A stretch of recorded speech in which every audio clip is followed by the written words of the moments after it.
जय श्री राम साथियों। गुजरात के कच्छ में जीडी गोयंका स्कूल है और आज ये स्कूल बहुत विवाद में है।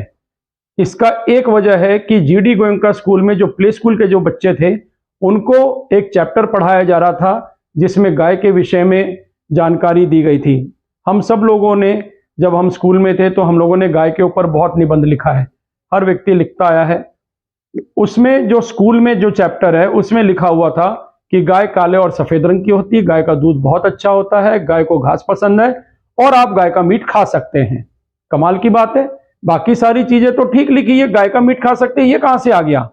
ये सांप्रदायिकता का एंगल छोटे छोटे बच्चों को क्यों सिखाया जा रहा है? गाय का मीट आप कैसे खा सकते हैं?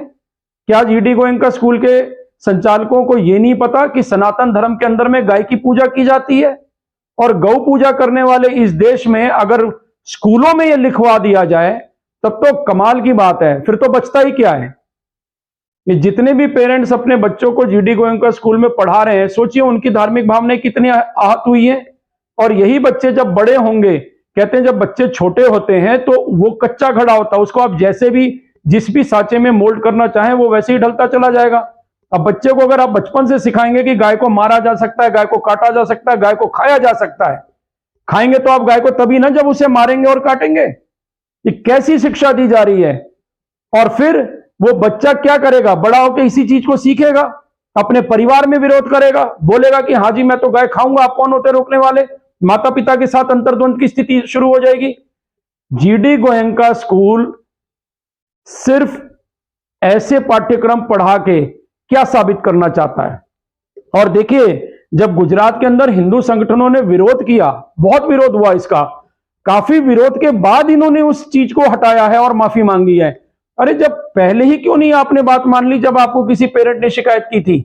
इसका मतलब जीडी गोयंका स्कूल अपने इस चैप्टर के ऊपर अडिग था, वो चाहता था कि इस चीज को पढ़ाया जा सके। और मजे की बात क्या है कि जीडी गोयंका उसके बाद में जब एक माफीनामा लिखता है जीडी गोयंका स्कूल प्रबंधन, तो उसमें लिखता है कि our motive was to teach them not to eat any type of meat. कमाल है, एक तरफ आप अपने किताब में लिख रहे हैं कि गाय का मीट खाया जा सकता है और दूसरी तरफ जब बवाल खड़ा हो जाता है तो जीडी गोयंका स्कूल प्रबंधन कहता है कि हमारा मोटिव यह था कि किसी भी तरह का मीट नहीं खाना चाहिए। नहीं खाना चाहिए तो लिख देते ना कि गाय का मीट नहीं खाना चाहिए। ये कैसे लिख सकते हैं कि गाय का मीट खाया जा सकता है?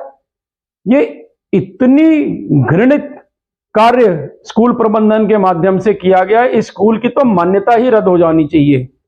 और जीडी गोयंका स्कूल पूरे भारत में, इनके अलग अलग राज्यों में अलग अलग जगह पे इनकी फ्रेंचाइजीज हैं, उसकी भी जांच की जानी चाहिए कि वहां पर बच्चों को क्या पढ़ाया जा रहा है। और सिर्फ जीडी गोयंका क्यों, हर स्कूल के बारे में जानकारी की जानी चाहिए। भारत सरकार को तो एक समान शिक्षा नीति बनानी चाहिए, एक पाठ्यक्रम बनाना चाहिए जो सरकारी स्कूलों में और प्राइवेट स्कूलों में हर जगह केवल वही चीज पढ़ाया जाए। ये लोग तरह तरह के लेखकों से लिखवाते हैं लेख, और एक एजेंडा के तहत सनातन को नुकसान पहुंचाने के लिए लेख लिखे जा रहे हैं और छोटे छोटे बच्चों को भ्रमित किया जा रहा है जिससे कि वो लोग का जो जुड़ाव है वो सनातन से दूर हो जाए, हिंदुत्व से दूर हो जाए। क्या इनमें इतना दम है कि ये लिख दें कि पोर्क भी खाया जा सकता है, यानी कि सुअर का मांस भी खा सकते हैं? वो तो ये लिख नहीं सकते।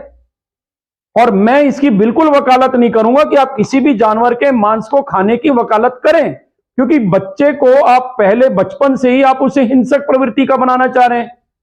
किसी भी जानवर का, चाहे वो सुअर हो, चाहे गाय हो, चाहे मुर्गा हो या बकरा हो, कुछ भी हो, जीव तो जीव है, उसको क्यों मारते हो भाई? क्यों खाते हो उसे? ये तो बिल्कुल गलत है।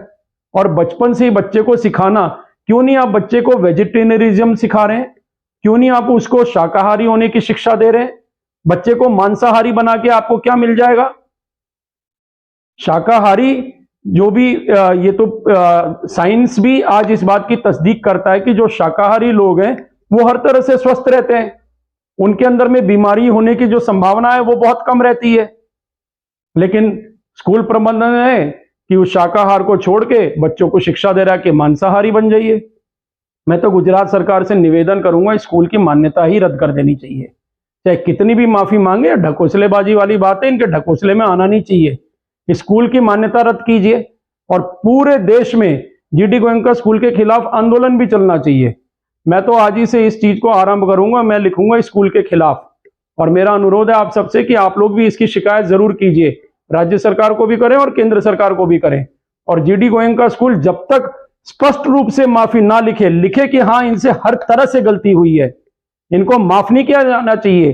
स्पष्टीकरण में लिखते हैं कि हम तो हमारा मोटिव था बच्चों को ये बताना कि किसी भी तरह का मीट ना खिलाया जाए। आप किताब में कुछ लिखते हैं और स्पष्टीकरण में कुछ और जवाब दे रहे हैं, ये बहुत ही गलत बात है। तो दोस्तों, आप सब लोग जब अगर अपने बच्चों को पढ़ाते हैं, अगर आपको वहां पे उनके बुक्स में कोई भी चीज आपत्तिजनक लगती है जिससे धार्मिक भावनाओं को ठेस पहुंच रही, चाहे किसी भी धर्म का हो, चाहे हिंदू हो, मुसलमान हो, सिख हो, ईसाई हो, तो उसको आप जरूर स्कूल अथॉरिटीज की नॉलेज में लाए, कंप्लेंट दर्ज कराएं और साथ ही साथ एजुकेशन मिनिस्ट्री को भी भेजें, जिससे कि इस तरह के पाठ्यक्रम पे पूर्णतः रोक लगे। और भारत है, धर्मनिरपेक्ष राष्ट्र है, यहाँ पे एक दूसरे का सम्मान हम लोग करते हैं, लेकिन एक एजेंडा के तहत अगर सनातन को बदनाम करने के लिए, सनातन को बर्बाद करने के लिए प्रयास किया जाएगा स्कूल के पाठ्यक्रम के द्वारा, इसको बर्दाश्त नहीं किया जाएगा। इस पे पूरी तरह रोक लगनी चाहिए। दोस्तों, यदि आपको आज का ये स्टोरी पसंद आया हो तो आप हमारे इस स्टोरी को लाइक करें, हमारे चैनल भारत मांगे जवाब को सब्सक्राइब करें। जय हिंद, जय भारत, जय श्री राम।